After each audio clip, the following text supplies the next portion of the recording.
நீங்க எப்படி வேணா யார் என்ன சொன்னாலும் நான் இதுதான் என்னுடைய பொசிஷன்.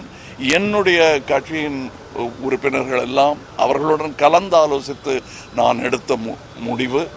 இதில் வெளியிலிருந்து நாங்கள் ஆதரவு கொடுப்போம். ஆதரவு என்றால் அழுத்தமான ஆதரவாக இருக்கும், தோளாக இருக்கும் அது என்பதை இங்கே உறுதியாக.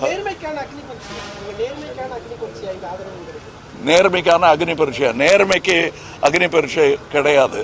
கற்புக்கே இருக்கக்கூடாது என்று நினைப்பவர்கள் நார்கள். நேர்மை தீ போன்றது, அந்த தீ பரவட்டும். வணக்கம்.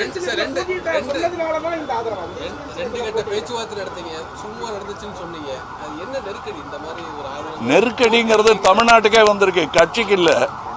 அதனால என்ன நெருக்கடின்னு கேட்காதீங்க. நீங்களா புரிஞ்சுக்கணும், நீங்க தானே போய் சொல்லணும். நீங்க சொல்லும் போது அது பேக்ரவுண்ட் மியூசிக் போட்டா அது கவலைக்கிடமாயிடும், சந்தோஷமான மியூசிக் போட்டா சந்தோஷமா ஆயிடும். கண்டிப்பா எங்க கட்சிக்கு என்று சுயமரியாதை பற்றி அவர்களுக்கு தெரியாததா? நான் அதை சொல்லணுமா? அவங்களுக்கு தெரியும்.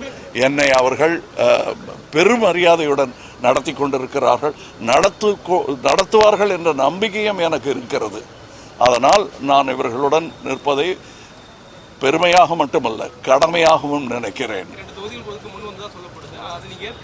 தொகுதி முக்கியமே இல்லைங்க. நான் வந்த போதும் அப்படி சொல்லியிருப்பேன். நீங்கள் பாராளுமன்ற தேர்தலில் நான் வெல்லவில்லை என்று சொன்னது மக்கள் என்னை தோற்கடிக்கவில்லை, அரசியல் தான் தோற்கடித்தது.